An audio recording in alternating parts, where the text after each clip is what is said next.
So it's Monday, and real quick before we get started, I want to make a special announcement. The United Kingdom show that was taped a while back, very recently, is Yeah, last week.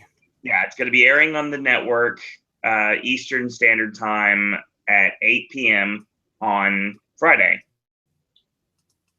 So we're going to be doing another live podcast, actually, on Friday.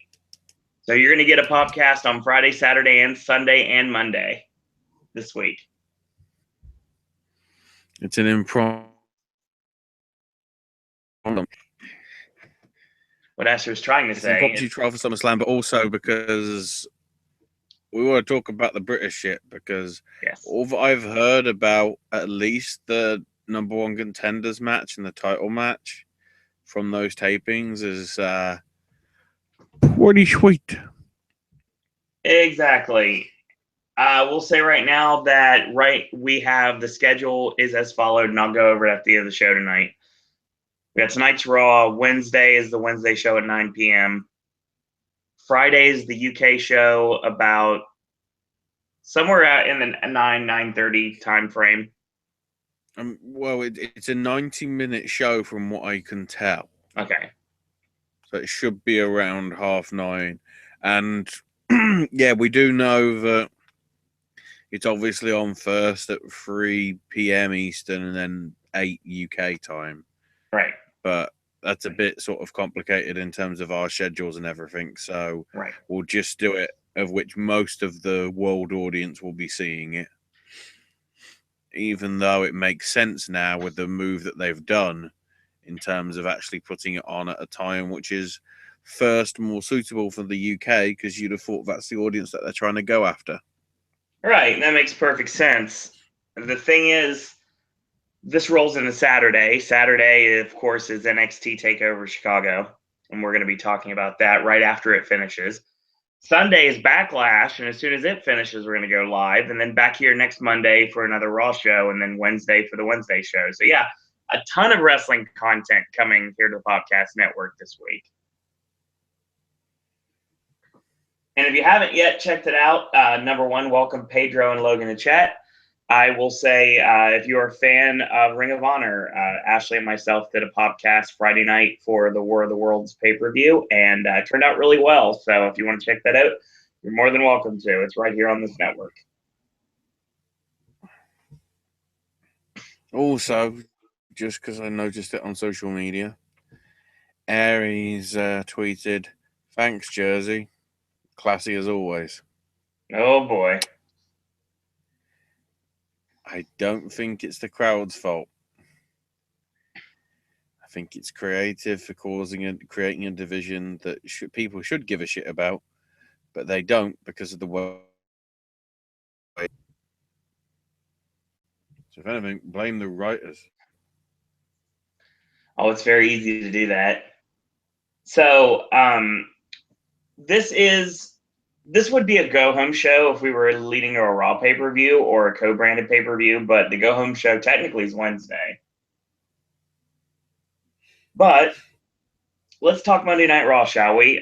New Jersey was the location. Newark, one more time. A lot of members of the Grimm's Toy Show channel were in attendance. So we started off with main event tapings.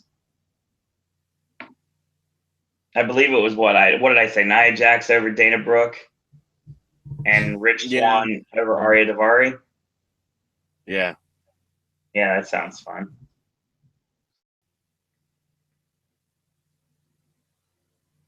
So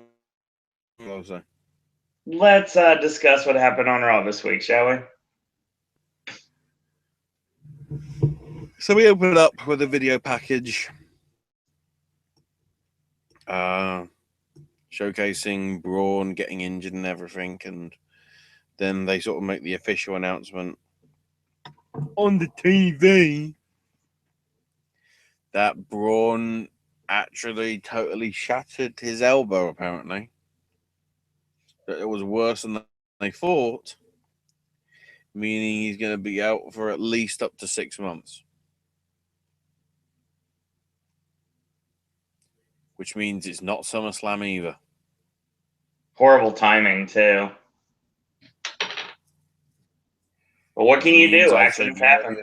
Will probably come back to who is Survivor Series. Yep.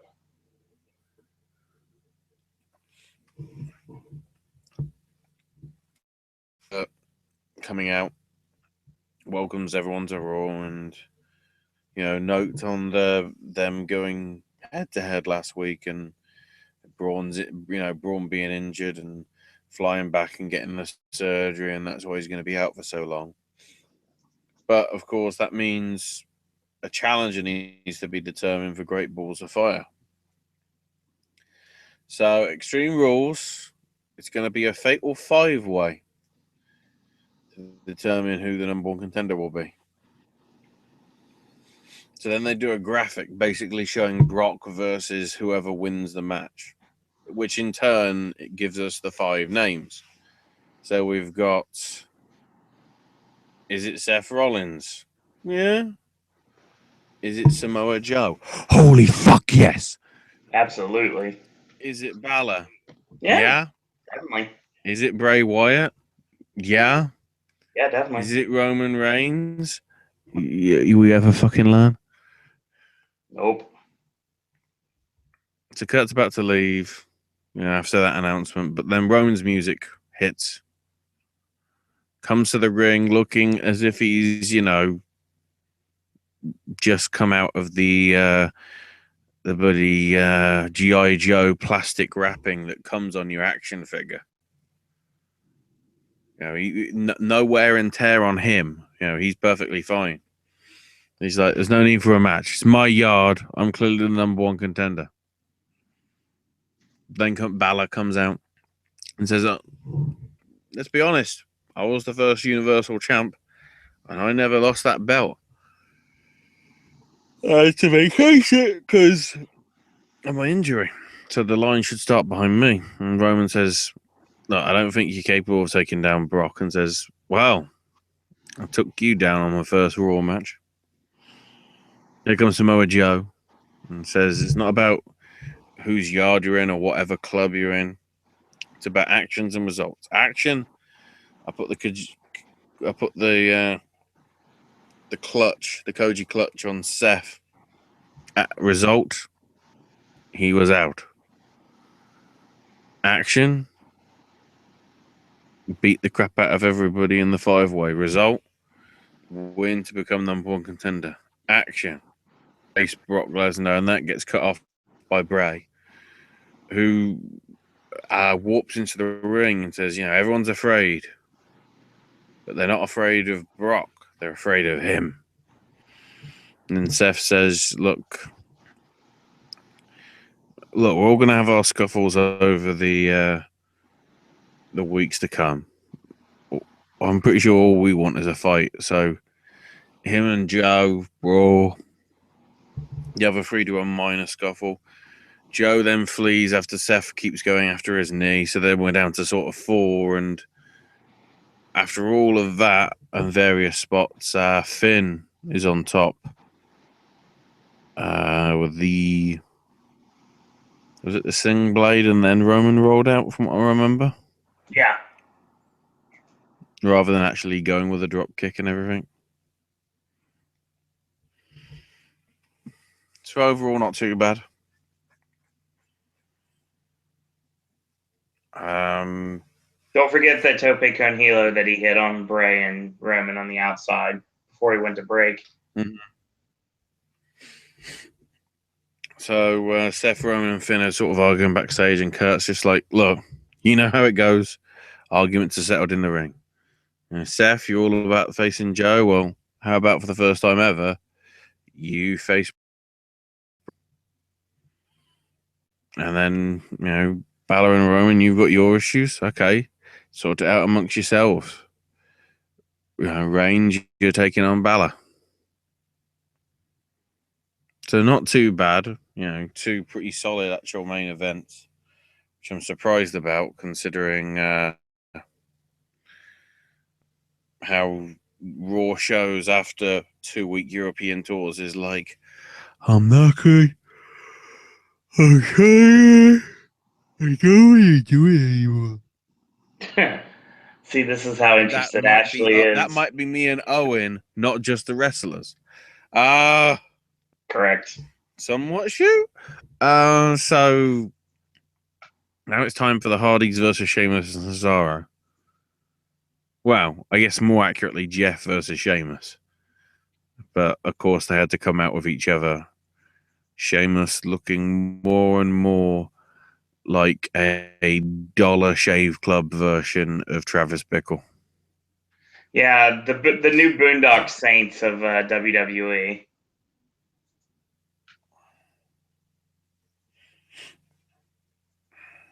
This, I mean, I was thinking, or should we say that? Or should we say it's the version Diamond Nickel of Travis Bickle? Oh God! I will say, sense being all one word. I will. Oh, you mean like Golden Truth? I will say. We'll get to that. I will say that I thought there might be a possibility for this to get a little rough, and potentially Sheamus to get a receipt. No, Jeff did business. Yeah. Typical match. Sheamus ended up hitting a pump knee strike at one point. That looked bad. Jeff kicked out. And Sheamus, of course, does his back roll to the top to go for the shoulder tackle, the battering ram.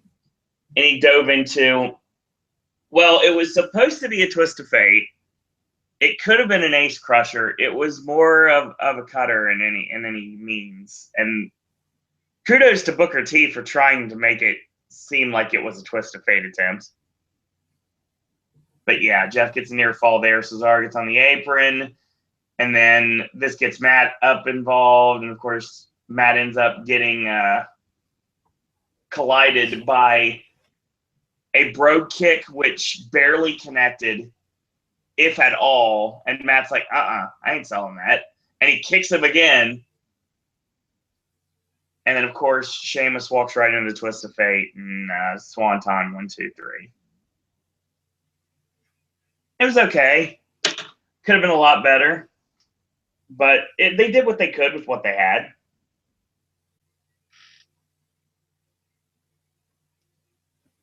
Yeah, it wasn't too bad. Just that brogue kick, just oh God, that was horrible. The weird thing is, apart from that, there wasn't substantial botches from what I remember. No, not at all. Well, not in that match. But then, when we think of botches, we think of one person. Yeah. Alicia Fox is already in the ring. Noam Dar. Sasha Banks is coming out, and it's time for a rematch, apparently. Yeah, 50-50 booking rears its ugly head again one more time. I will say a bunch of things. Ashley will say a bunch of things about Alicia Fox when it comes to in-ring work. That Northern Light suplex is a thing of beauty. And that's all she has. Not her fault. That's just all she has.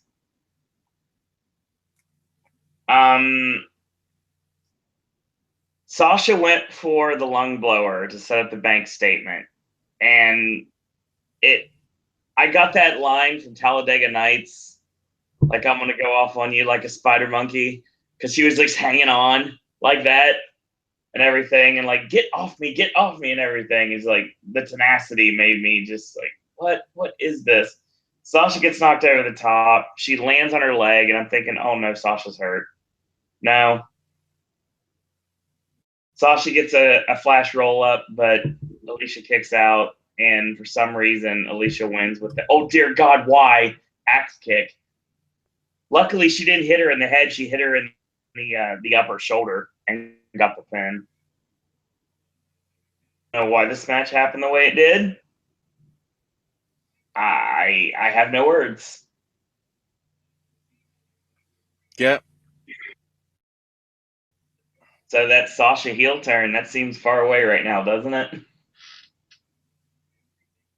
Who knows? Yeah, it's just getting me to care absolutely nothing about your women's division save one person, because that's the only person that has any personality. I was already biased on her anyway, so it didn't really matter.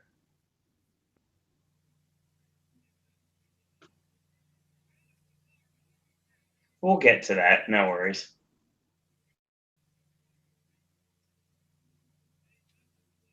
So we're rolling into our next match now? Title match. Yes. Holy shit. The challenger came out first. Yeah, WWE apparently once again listening to us with the challenger coming out first. Solid stuff here between The Miz and Dean Ambrose. Not surprising at all. Other than, am I correct in this one? Is this the Bulldog that just like, nope?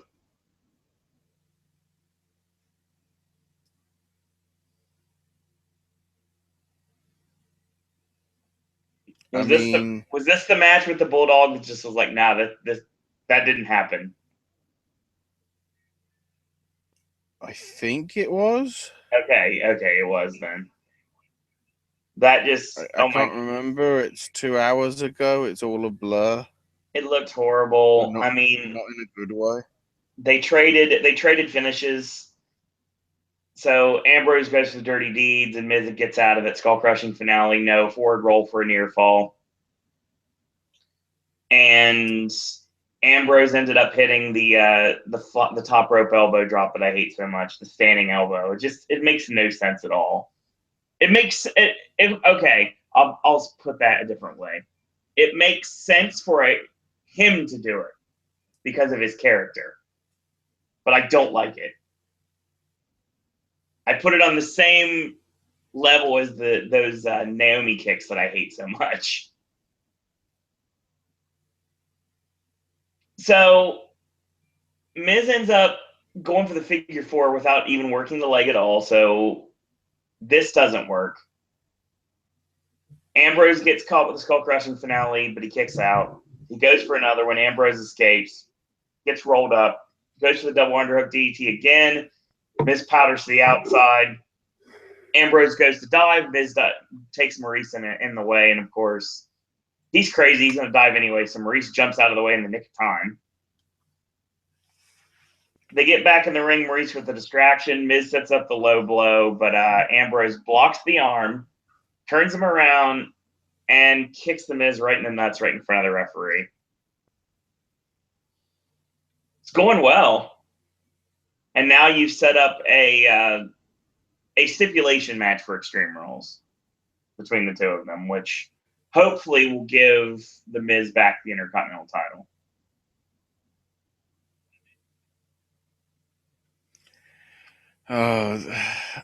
Pretty good match that had to be ruined by screwy finish because, we've got to do something at the pay-per-view.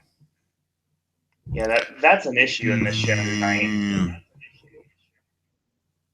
That is definitely an issue in the show, without a question.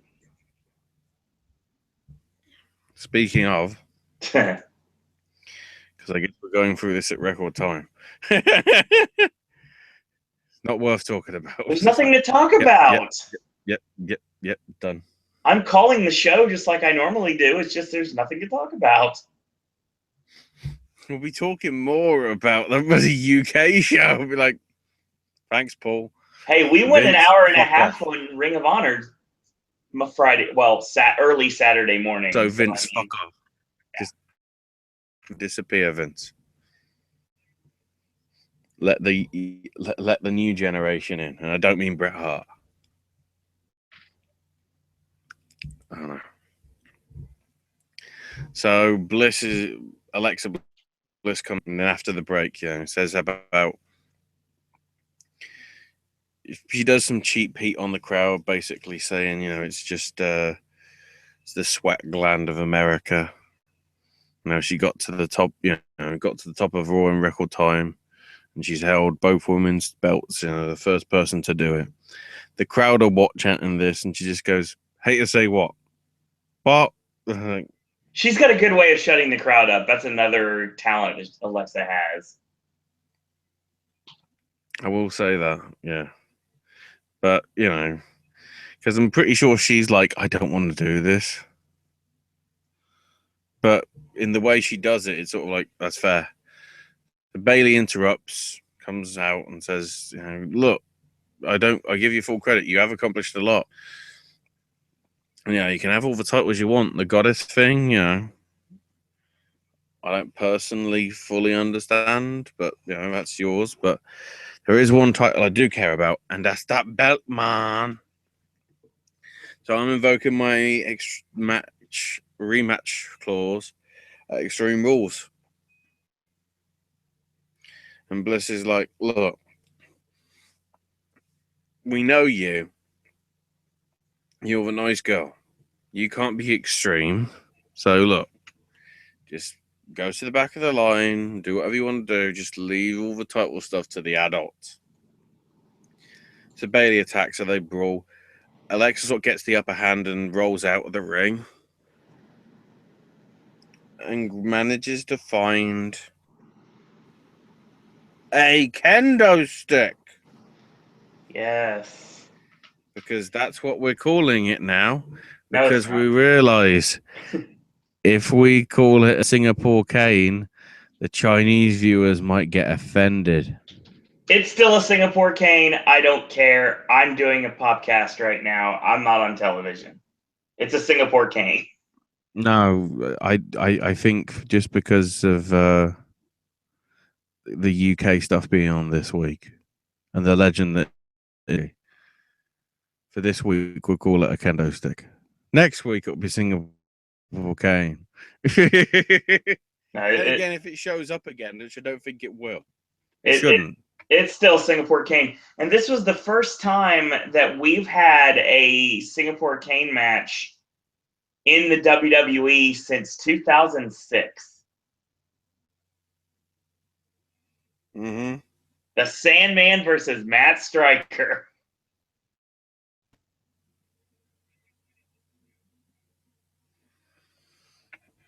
Yeah, so grabs the cane, plays with the cane a la sort of Harley Quinn Suicide Squad style. So she's bringing that gimmick back for one night only. And then smacks Bayley in the back with it.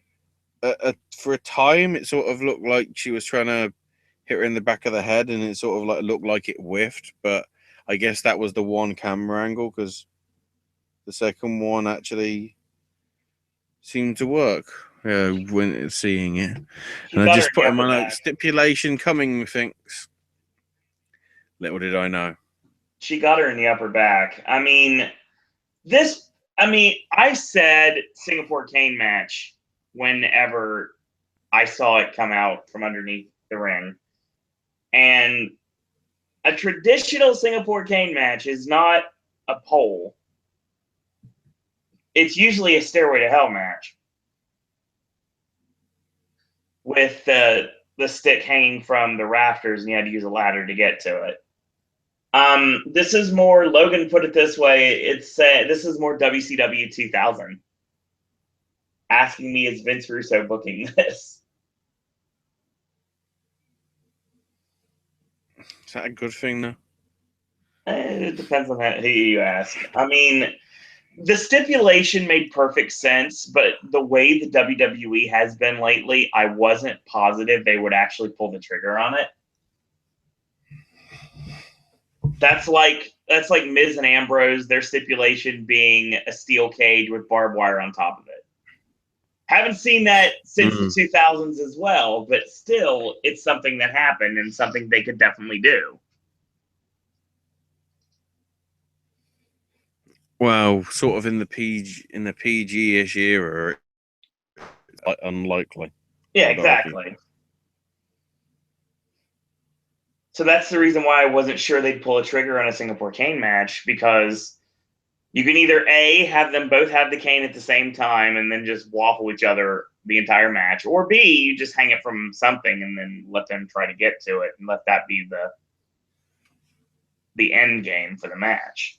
It's not you don't if you get the cane, you can use it, obviously. Still pinfalls or submission is the only way to win the match. But I have a feeling that somebody in creative has been watching some old ECW footage and like maybe some old Tommy Dreamer matches potentially, or even some Sandman matches. Or even if you want to go in that direction, maybe they really have been watching old school Kendo Nagasaki matches. So anything, or heck, even Chris Adams and Steve Austin in World Class. I mean, there's a lot of kendo sticks that popped up in professional wrestling. Steve Blackman, come on. I mean, this is an interesting stipulation they would go for. They always use the cane. It's always under the ring.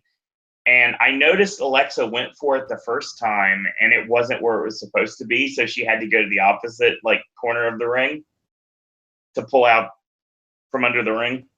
It didn't seem like it was in the right spot. So she had to lift the apron on the others, not the other side of the ring, but a little bit over so she could get it. But still, it should be good. I'm very intrigued by this, honestly, and I think we need to see a little more of a hot-headed side of Bayley at this point. And I think it may freshen up her character a little bit. I'm not thinking this could be double juice or anything like that, but I mean, a little bit of hardcore probably is what this character needs right now to prove that she's a big girl and she can fend for herself. We'll see. Let's hope. So, okay. I guess that's still happening. I don't know. I totally missed what you said because you glitched out right when you're like, and that's still happening. And he drops out. So he'll be back soon. Yeah, by and large, I really like this a lot. I like what they're doing. I love the mean streak of Alexa Bliss. She's showing her inner chance, as always. Very well done. Easily the only over heel on the women's roster. And somebody that I'm very glad is getting an opportunity to shine at this point. So then we get an angle where we set up Kurt Angle in the back. He apparently is talking to Sami Zayn on the phone. We never hear the conversation from Sami's perspective. We just hear it from Kurt's. Miz comes in and he calls Ambrose a menace, and Angle's like, you know what? You make a valid point, and you deserve a shot at the title. So we're gonna have a match at Extreme Rules. Miz is like, I ain't waiting. And Miz is like, I want to guarantee that he's not gonna run away, and I want the title to change hands on no DQ. And Angle's like, okay, fine, but you need to change your tone next time. And then Maurice rattles off French to Angle, and Angle's like, watch it. And then he pretty much he says a few words, and here comes Elias Sampson in the background. Angle's like, can I help you? And and he just drifts away. I love that. Well,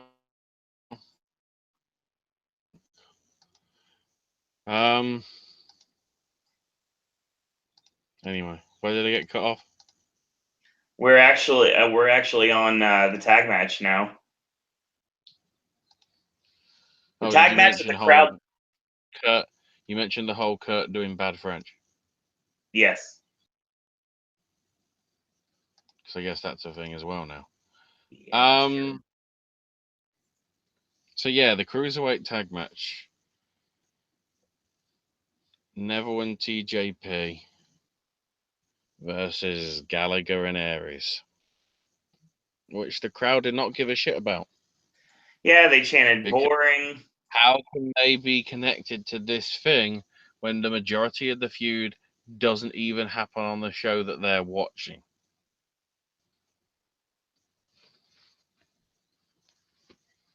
It's, It's a shame that the guys get booed because, of course, the match that's getting put in front of them is very good. Oh yeah, totally.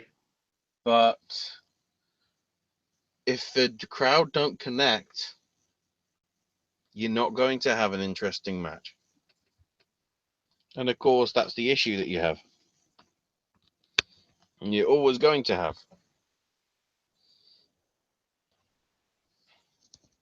Well, I mean, okay, let's look at it from this perspective. Aries is over, and usually over with wrestling towns. Gallagher is over, but very sporadic. Like some buildings, he's going to get a huge reaction. Some, he's going to get nothing. No one likes TJ Perkins, face or heel. I don't know. It's just something about him fans just don't like. Ever since that Kendrick thing where he became a gullible twat. Yep. And then Neville is just the king master of the Cruiserweight division. Yeah, they turned. The match was good, to the surprise of absolutely no one. But the crowd could care less. They chanted boring. They chanted for Derek Jeter. There's just they chanted CM Punk at one point. I mean, they really just let this match have it, and it totally didn't deserve that kind of treatment. But at the same time, it tells you that WWE really doesn't give a shit about it. No, they're not to put it committed and let the crowd shit on it. And I can't wait till next week because we're in Grand Rapids, Michigan. Oh Lord! Because we can't be in Detroit because they're still busy there. No offense to Michigan or anything, but I have a feeling this is probably not going to be a good crowd for Cruiserweight wrestling. It's not a great town. It's not one that I normally think of when they host the main shows. I think they're in SmackDown. I think is in Atlanta after Baltimore. Well, no, that's it. But I think it's Baltimore. I think after Chicago for Backlash and all that. I can tell you, actually, I can look at it right now. I do know that they are coming up to doing the Louisiana route of Lafayette on the Monday and New Orleans on the Tuesday, which should be better. Yeah, Monday's in Grand Rapids. Tuesday is at SmackDown is in Toledo. Yeah, it's the next week that I'm not sure about though. The next Thursday is back at Full Sail for NXT tapings. Yeah, but I mean the main brand. We're in Greenville next Monday, May 29th for Raw, and then we're back in Atlanta on May 30th. Right. It's not Baltimore. It's the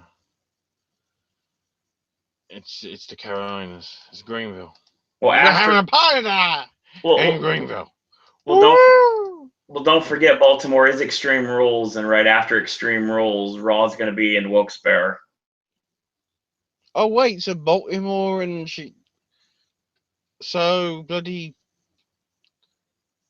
Sorry, I got confused there. I thought it was a double header with Extreme Rules and Takeover at the same venue over 2 nights. That is incorrect. Wow. I guess that must have changed because I think Extreme Rules was originally supposed to be Chicago. Unless it's moved because of sports, I don't know. Don't know. Don't think the Blackhawks are in the playoffs or anything anymore in the hockey. I would not know the answer to that question. No. Actually, while I'm here, and it could stop the call or whatever because the tablet's going to be shitty about it. Well, real quick, let me go through this match a little bit. Yeah, no problem. So, good stuff here. Heat on Aries for a while. Aries he rung his bell. It would normally be a hot tag to Jack Gallagher, but the crowd just didn't care. Jack came in, a nice overhead suplex toss, and he got a near fall. And they ended up getting to the headstand drop kick spot. So Neville comes in, Aries attacks him to cut him off. They go back and forth. TJ with the Pillman clip, and Jack with a drop kick hits one on Neville. So Aries ends up flying off the top on a Neville on the outside. Gallagher ends up going to go for the red card, and TJ gets knocked back. He goes for the running dropkick in the corner. Neville grabs the leg to stop him momentarily, and Aries nails him with a rolling elbow. TJP hits the detonation kick on Jack Gallagher and wins. Solid match. It's just the crowd didn't care. Yeah, I'd honestly agree with that. So apparently it was a close match in the basketball tonight.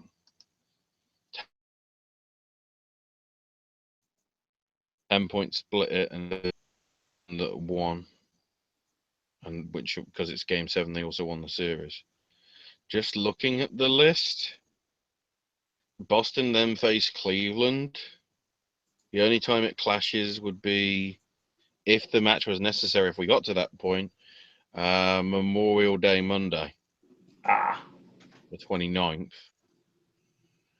But next week, which could be worrying, especially considering the first match that happened yesterday went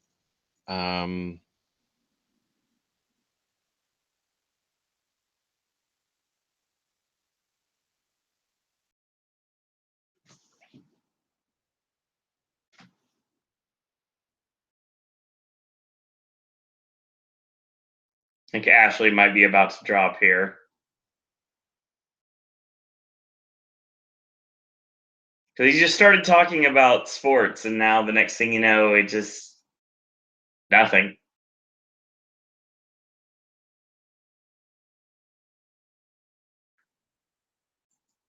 But at any rate, Bayley's in the back. She's getting an ice pack put on her shoulder. Kurt Angle comes in. He's like, kendo sticks are no joke. But Extreme Rules, you know what? It's going to be a straight-up wrestling match. And Bayley's like, we ain't doing that. I want my chance to prove you wrong, to prove everybody wrong, to prove Alexa wrong. Knew it was going to fucking cut it off. Yes. I want the women's championship back, and I'm ready to get extreme. And yeah, that didn't come off very well. The Bayley character, just like the delivery here just doesn't work. The eyeshadow and everything, it's like she's trying to be in a David Bowie music video. Yeah. So we're getting a Singapore Cane on a pole match, and that's going to be the match Extreme Rules. Okay, that's fine. We get Goldust. Goldust backstage of R-Truth, and Truth's like, look, I feel bad about, last week. It was my fault that we lost. And Goldust says, look, we do what we always do. We get back up on our feet. And we'll start it off today by taking out those evil do-gooders of Gallows and Anderson. And then it's time for Balor versus Roman, except they then re-showed the clip with Roman destroying Braun. So, if you wanted to turn people off, you shouldn't have shown that. You are correct. Because if people had seen it at the start, why would they want to see it again? The answer is they don't. Very true.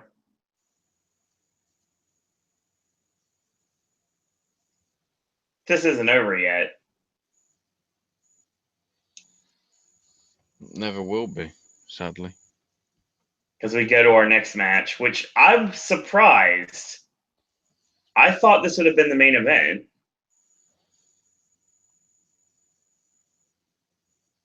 Probably not. Roman Reigns versus Finn Balor.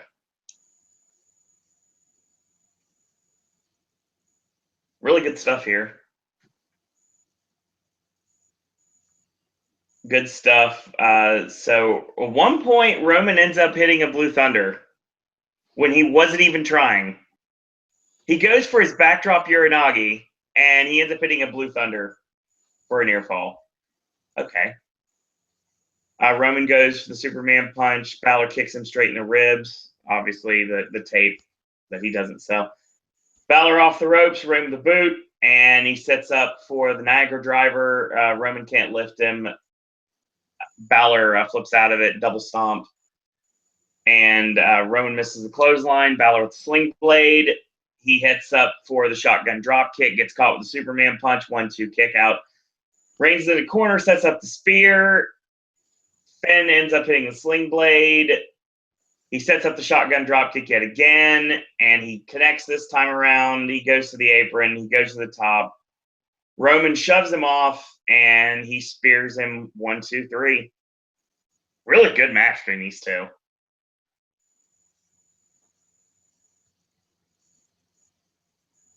I mean, yeah, it really was as good as you thought it was going to be. The issue here is Roman keeps fucking winning.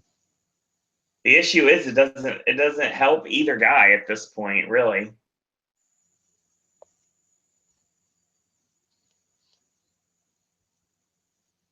So that's just what happens. At booking, you gotta love it. I mean, I like the fact that they picked the time, like the image for the 5-way at Extreme Rules. And they picked like an opportune time during Joe and Rollins to actually show it. Like during, like after a big move, they take the time to show that. And then when they come back, Rollins and Bray are fighting. I didn't mean to say Joe, I meant to say Bray, but still.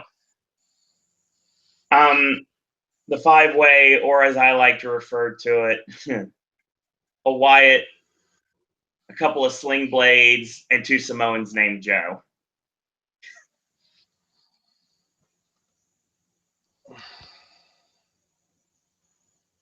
Comedy for me is still comedy.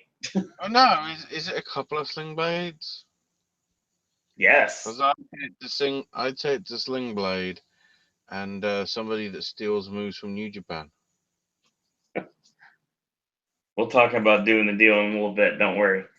The thing is, he's not done the deal ever since he came under fire from everybody for stealing a move. Yeah, well, that's the one thing worth noting. What happens? Another new finish is coming. So yeah, Bray's on the screen. You know, it might be Kurt's show, might be the big dog show, but it's my world. Hello, Jeff. Those are my fucking gold. Everyone will worship him when he wins Extreme Rules and slays the beast. But tonight, it's time to focus on Seth. You know, will Seth stand up to the darkness? Will he simply be gutless and run? So then Charlie's with Seth after the commercials, and Seth's like, well, after all I've been through over the last year, I'm not gutless, and I'm not afraid to prove him why I'm Seth freaking Rollins. So here comes the God of Truth. You have to say it fast now, because it's one word. We get a stupid sing-along, too. Broadway, New Jersey. What's up? Bang! And then life was good again. Goldust beats the shit out of R-Truth. Hail, Goldust is back. Yeah! Got a huge thank you Goldust chant from the Newark crowd. Yeah. Beats him down, throws him back in the ring, beats him down some further, and just gets the mic and goes, that's what's up. I like this. I like this a lot, but what this is going to be, this is a pre-show match on Extreme Rules. Oh, yeah. Exactly. And honestly, what I will say about this beatdown on R-Truth, there was no moves to this. It was just like a straight street fight. There wasn't a wrestling move. There wasn't a move to put Goldust over even heavier. It was just basically him fighting R-Truth and beating the crap out of him. And it worked greatly for me because we haven't seen this side of Goldust in a long time. Definitely. I welcome this very much so. Speaking of welcoming, Indeed. My name is Stupid Hair. So yeah, Enzo and Cass. But get interrupted by Titus O'Neil and Apollo Crews. Well, O'Neil's music and they both come out. And Titus basically does his own version of the shtick that Enzo normally does. It's absolutely shit, and it's like Titus is only doing this because if he doesn't, he'll be thrown out of the company again by Vince for basically not doing what he's told. Can I mention the fact that for some stupid reason after he did the Enzo shuffle dance, he basically that only Kevin Owens can rightfully do properly other than Enzo. He did the dab. Oh god. Stop it. Stop trying to make that a thing. Please. TJP's bad enough. Michael Cole, I'll give credit to not completely no-selling it and just calling it a bow. There was a bloody thing over here with the... I'm not trying to get political, but it was one of the things that was during the election campaign over here. Okay. And they had some kid, with a sign saying vote Labour because it was Jeremy Corbyn, the Labour leader, that was doing it. He was holding up a sign. And then they cut back to the kid right for the end of the report, and this 8-year-old kid is dabbing just like crazy. It's like, you do know the significance of dabbing, don't you? It implies that you are 8 years old and you're doing fucking cocaine. Exactly. That a good thing? Yeah, good thing for a role model to do. You wouldn't see Mr. Rogers fucking dabbing. No, you wouldn't, God rest his soul. Then again, he did say that boys are born boys and girls are born girls. So I don't know. That's a bit triggered in 2017. That's Sid Vicious style promo right there. He does not have my sympathy. And then Cass goes, you do know it isn't Apollo taking on Enzo. The match is actually involving me. And it's involving you, Titus. And Titus is going, whoa. I mean, this $4,300 suit. And, shoes and everything combined. I'm not ready. The match starts anyway. Titus gets some stuff in. Gets big booted out of nowhere within at least 2 minutes. I think Owen called. Yeah, I did. 2-minute match, which is how long it went.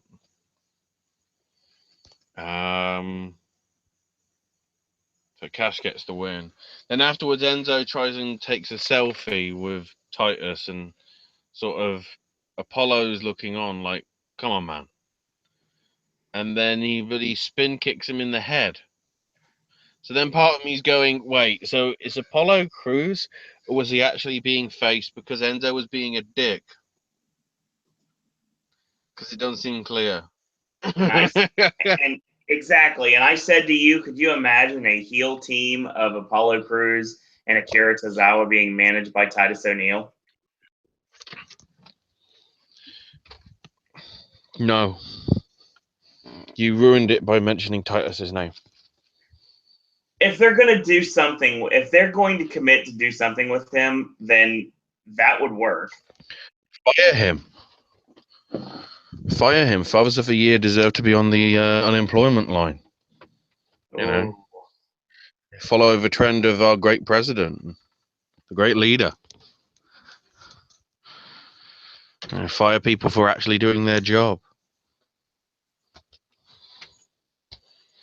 Vince tried to do it, and then they realized, oh, wait, you can't do it because it might be seen as racist. Oh, boy.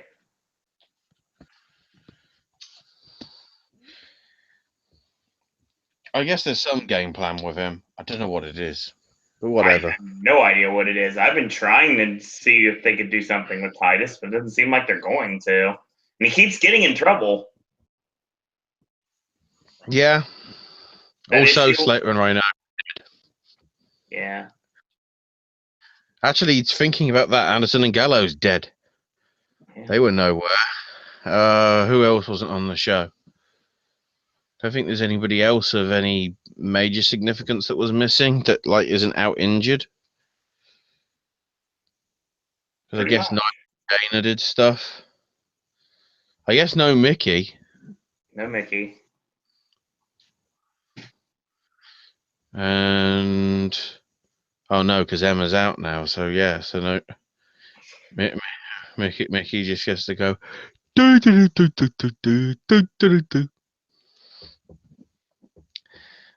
So then we have a preview for. That's probably worth mentioning here, although I did mention it multiple times earlier. On SmackDown tomorrow, we're going to be having AJ versus Jinder. Oh, God. And Orton versus Corbin, which is still oh God, but less oh God. And depending how much Corbin's improved, that'll be a real test to see whether he actually belongs in the title picture. I want to know what AJ is going to do with Jinder. I want to know what the fuck Kevin's doing. Yeah. He was promoted, but it wasn't. He was promoted for Backlash. He wasn't promoted for a match. Also, I still want to know what love is because nobody's told me. So then we get the 205 live thing. So tomorrow the main event will be Aries versus TJP. Again.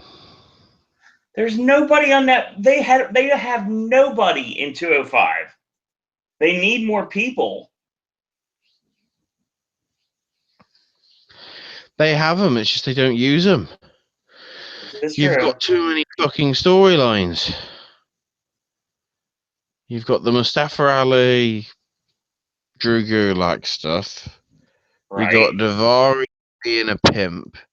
You've got Swan possibly and the return of Alexander and Dar and everything. You've got Cesaro and Kendrick. And then you've just got Jack Gallagher that's sort of impromptu being included in the title picture stuff because he keeps being involved with matches with Neville, TJ, or Aries. That makes sense. So TJ and Aries, TJ and Neville are in the back, and TJ's like, oh, it's going pretty good. I'm getting a chance, aren't I? And Neville's just like, you're doing good so far. You got the opportunity to get your full revenge tomorrow. He's injured. He's hurting. He's not in a great shape. And you can snap that leg for good and prove that you deserve a title shot. And then TJ turns face and everyone goes, so why did you turn him heel? And then when he's face and nobody gives a shit about it, if he somehow wins and then wins the title because they think, oh, he'll cheer him again, it'll be like, did you not learn from Roman, Vince? That's a good point. Not learn about that. It's not going to be good. It's not going to be pretty. That's what I'm saying. So then that leads us into the main event. The lights go out, which means they've run out of electricity. Yes. or Bray Wyatt showing up. Taking on Seth Rollins. So it's weird with all the stuff that happened between the Wyatt family and the Shield that these two never had a one-on-one match before. Mm-hmm. And they were promoting that pretty heavily throughout the show. It's like, this is the first time that Seth Rollins and Bray Wyatt are going to square off one-on-one. I did some research, and I'm thinking to myself, there's no way they haven't squared off before. My God, they actually haven't. No, because they wouldn't have been around in the same time in NXT and whatever. No. Obviously, so and they've never been sort of on the same brand or the same storyline to be going one-on-one. The closest was sort of when Bray randomly interfered in that cage match at Hell in a Cell. Right. Well, I guess it was a Hell in a Cell match at Hell in a Cell. When the smoke happened. Right. I mean, really good stuff here. No surprise once more that this match delivered. Bray hits Uranagi on a barricade. We go to commercial. And they fight back and forth. Rollins ends up getting caught with a superplex for a near fall. And he works Rollins over for a bit. Seth blocks the Uranagi attempt. And Wyatt stops the tope with a right hand. Seth on the middle turnbuckle, flying guillotine, and doesn't get the win right there. Ducks Bray's lariat, sling blade, charges in with a high elbow, and then sends Bray into the buckle with a flatliner. So Seth sets up his angel maker, and of course Bray escapes with a back elbow. Seth sends Bray out, and he hits a drop kick out of the ropes.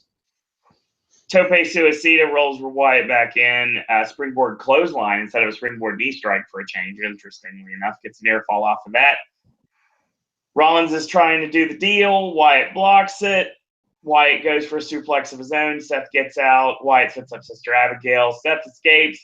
Hits the ghetto blaster. Wyatt struggles back, and he almost decapitates Rollins with a lariat. Seth gets up on his knees, and Bray ends up catching him with another Uranagi for a near fall. Sets up Sister Abigail. Seth gets out of it, and Rollins fights out once again. Seth gets on the top turnbuckle. Wyatt gets out of the ring. So Seth, I'm going to dive on you anyway. And then the next thing you know, Seth goes to grab Bray. Here comes Samoa Joe from behind. A referee calls for the DQ. They get back in the ring, Joe with the Uranagi, and Joe looks at Bray, and they kind of look at each other, and then they start beating down Rollins. And I'm thinking, here comes Superman. Nope, it didn't happen because Bray ended up turning and laying out Joe with Sister Abigail.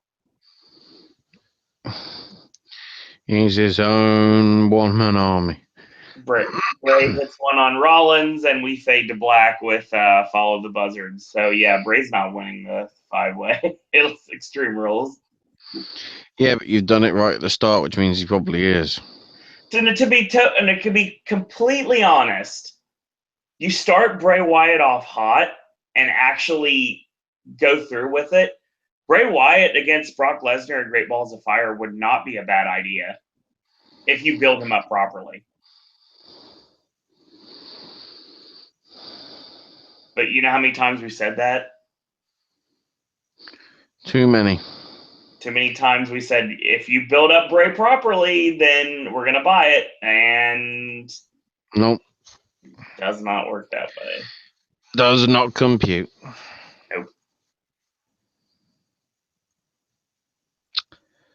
I don't know. WWE, you didn't put me to sleep tonight, but it was just kind of there. Some good matches. I'll give them that. They had some good matches tonight, but it's just what are we doing? What do you mean? What are we doing right now? It's just the bad thing is when you have a pay-per-view from the other brand, which is coming the weekend, you'd think that the other brand would want to turn it on, and they just kind of Keep in mind, as we said at the start, that we're coming off the back of a European tour. Yeah, everybody's super tired. I've been going solid every day for 2 weeks. Right. They had a day off yesterday. They could sleep somewhat. Probably not. I mean, Miz and Ambrose, I recommend. Neville and TJP against Aries and Gallagher. Watch it with fresh eyes. Roman and Balor, and the main event. And of course, the important breaking news is Backlash, of course, features Renee. Oh, that's and Peter Rosenkamp. Oh, Lord. I will say something rather interesting that I'm not sure if you're aware of yet. There's some news going around about this musician by the name of Hope Vista. And she said on Twitter she's writing Johnny Gargano's new entrance theme. So, see, that's the question. Is she just like completely forgot Tommaso Ciampa, or is she basically telling us that Ciampa's going heel after they lose on Saturday? Or is Ciampa going to take on the Neville man? See, that's a possibility too. In the run up to Great Balls of Fire.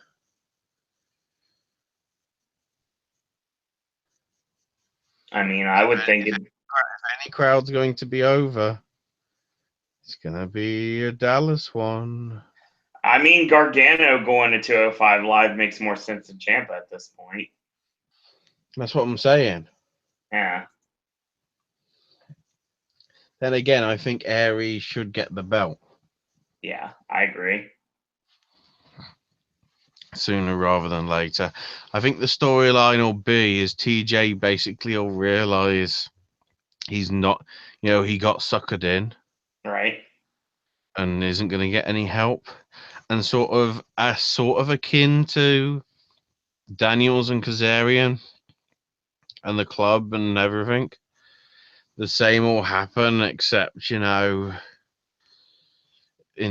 times of assistance, there won't be any help from TJP, and Neville will have to submit or something, or give up, or who knows if that's getting a stipulation, because not all the matches at Extreme Rules, from what I remember, actually have a stipulation. No, I'm sure they won't either.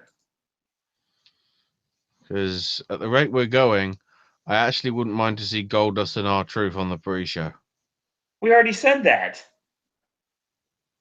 Well, I have a technical things. Yeah, I did say I said the same thing, so we're on the same page here. I don't know whether it's worthy of actually being on the show itself. Then again, you've got a lot of space on there, of course, if you taking into account that what probably was going to be 3 matches. The ambulance match between Braun and Roman, the who knows submission match possibly between Joe and Rollins, and then who knows, that might have been just a regular match between Finn and Bray. All I'm thinking is, of course, if they did go for the Joe Rollins thing, whether the really clever thing, if they wanted to drag it out even further, would have basically Joe win, but only by Seth passing out. So it's like, well, he didn't really submit. It's just he didn't have the energy to do anything. But there was no tap. Obviously, that ain't going to be happening now. Also, with this 5-way, I am wondering whether they are going to make it elimination. I mean, I think to protect everyone involved that's not involved with the finish, I would say that they're going to be first pinfall. I don't know. I think they could make it elimination and then have the storylines sort of that add extra emphasis. See, that's the thing. It makes more sense for it to be elimination. That's exactly the reason why they won't go for it. Yeah. Randy Orton ticked off the independents in the wrestling world this weekend. Yeah, of course. We'll talk about that on Wednesday. Also, as well, and we'll talk about it more on Wednesday, but we obviously had the sad news of the passing of Wayne Van Dyke. At the age of only 29, from the complications that came from those heart attacks that he had on the Florida show over I think it was 2 weeks ago. Right. So the ticket profits now from the FIP and the Style Battle shows next weekend will be going towards the family in terms of, I guess, medical costs if they do need to pay any medical bills for the medical services that were done over the past couple of weeks, and obviously as well for possibly for funeral costs and just for supporting the family through what's definitely a rough time for somebody so young passing away. I know as well there was something about, and we'll talk about it again more Wednesday, about Scott Hall having a dicky turn over in the UK here. Yeah, he was working a show apparently, and he collapsed in the locker room.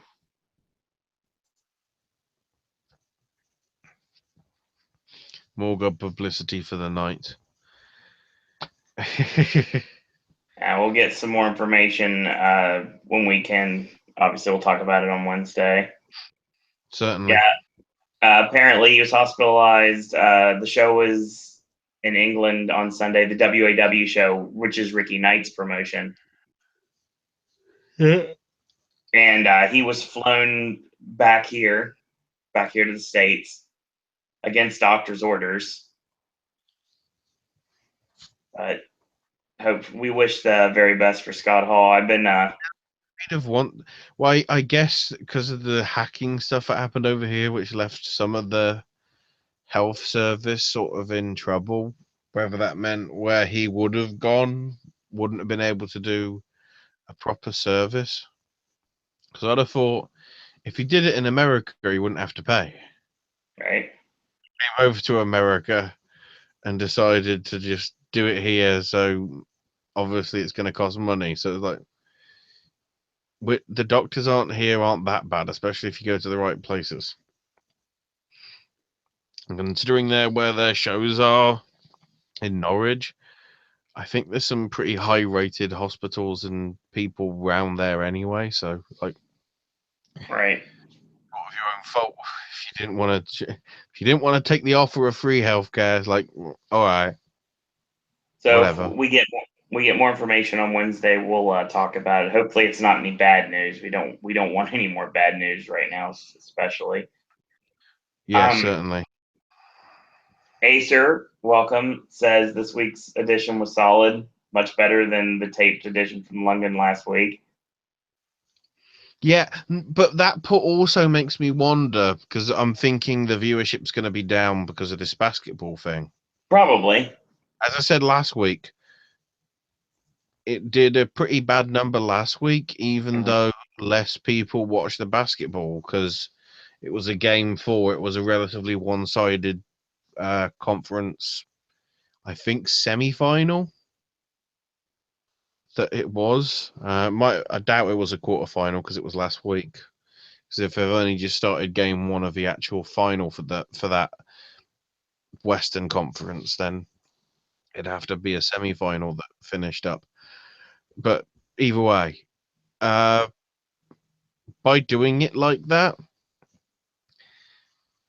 you sort of made because if you had the UK show and you said, oh yeah, for the first time ever, we're getting Bray versus Rollins, and we're getting a rematch between Reigns and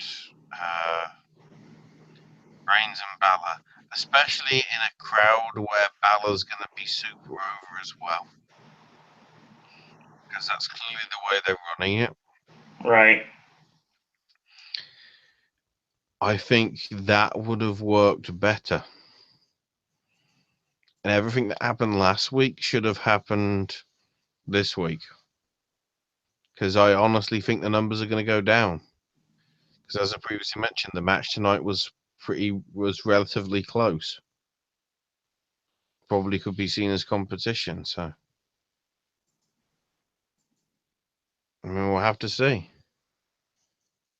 Acer talking about wanting Kalisto in the Cruiserweight division, talking about the Joe Rollins rivalry from Extreme Rules to Great Balls of Fire all the way up to SummerSlam. Heavy competition from regular sports, the ongoing NBA and NHL playoffs. And apparently it's going to be Boston versus Cleveland in the Eastern Conference Finals. Yeah, but as I say, that doesn't really clash with anything from what I can think of. Yeah, because tomorrow is game 2 of the Western stuff. But SmackDown's normally low anyway. Obviously, it probably wouldn't affect, to some extent, the whole pay-per-view buys of Takeover and Backlash. Right. I'm guessing when we get the figures from Dave in a week from now, it'll be more likely that there'll be the Backlash show will be number 1, and Takeover will probably be 2, possibly 3. The interesting twist would be what if the UK special actually did better than either Takeover or Backlash. So it's relatively unlikely, but yeah, I like to get my hopes up. Well, regardless, what does better, like when it comes to pay-per-view versus the network, there's one of those things you have to look at the fact that most people will probably take to Takeover. But then again, it's NXT has not been as bulletproof as it has been in the past lately. True. Partially, though, that's crowd that don't give a shit, though. Well, it's also the fact that Ryan Ward got sent to SmackDown. That's a big issue right there. Because Hunter and Ryan Ward wrote some great television. So. Editor. I think that's a show. Yeah, we dragged that out just to make it pad it out a little bit longer. So we actually go around an hour and a quarter. Yeah. So basically about the same length as we talked about a 3-hour Ring of Honor pay-per-view. Which had too many matches. Yeah. But at least some of them were good. Yes, they were. Well, actually, no, let's be honest. One of them was excellent. Yes. And one of the payoffs, which all made sense on being the Elite. Yep. So, by the way, if anybody can get that Super Kick Party Marty t-shirt, please buy it. Let's hope the Marty designs I've seen in a t-shirt in quite a while. Let's hope the Marty Scurll t-shirts are available in the Bullet Club deal with Hot Topic. We'll see. I'll find out soon enough. In July is when they go on sale here in the U.S. at least. So that's the show. Once again, we're back here Wednesday, 9 p.m. For the Wednesday Wrestling Popcast. We're talking SmackDown, 205 Live, Ring of Honor, What Culture Pro Wrestling, UFC, as well as New Japan Pro Wrestling. We're going to have some Super Juniors stuff coming up this week. Got Impact, mainly because Super Juniors is happening.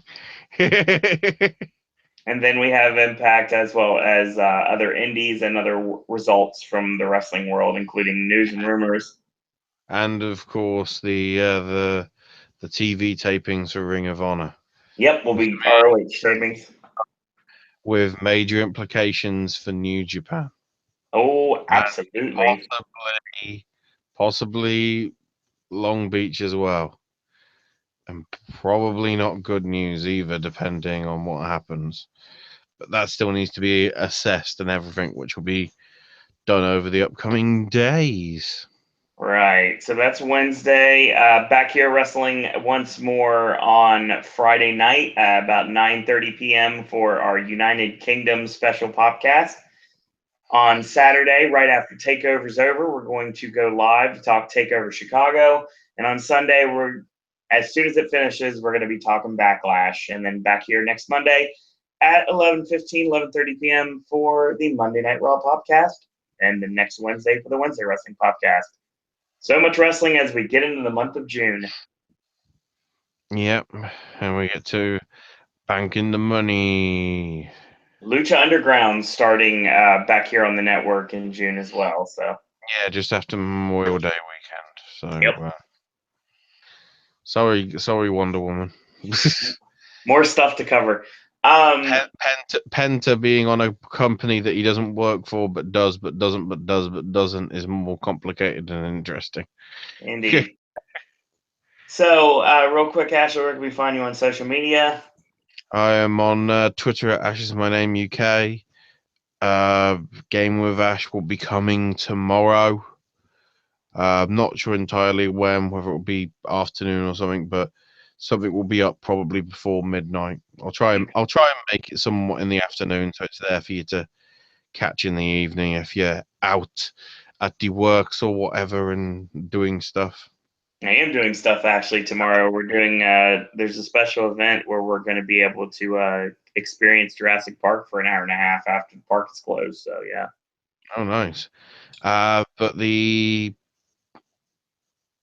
reason sort of why I've held off is development sort of actually happened over the weekend, nice. Which means one of the stories actually sort of is changed a bit.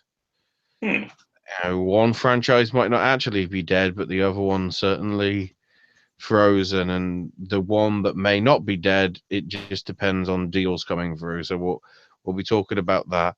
Also, I'll probably be cheap plugging Mr. Rogers on Twitch. All right. Because, when they show all 800 and whatever episodes between now and June 3rd, you're going to mark out, especially when you see how it started in black and white and you went, this is what it was like. I just remember the Saturday Night Live sketch with Eddie Murphy. Other coverage this week, if you wanted to check out AJ's reviews of Fargo, that's available here on the network. We have a movie review of King Arthur. We have the Versus, which is National Treasure versus its sequel. That also included AJ's brother Chris. We had I'm our sort of predicting that the upcoming review is probably Covenant. Yeah. I thought so. I can pretty much confirm that one. And then it depends, does AJ go for Baywatch or does he go for Pirates 5? We'll have them both. I can assure you that, but I don't know exactly what the order is going to be. Yeah. Certainly. And there'll be a lot of catch-up videos in the near future, like when AJ does a hodgepodge with like 12, 14 different movies on them. That's where we're going to get the stuff that we haven't reviewed yet, like Smurfs and Going in Style and stuff like that. Because of how well they've gone so far, I hope he reviews the new Adam Sandler Netflix film. I'm sure it'll happen. Wrestling fans, check out the Ring of Honor War of the Worlds podcast. That was a fun show. A little bit under an hour and 15 minutes.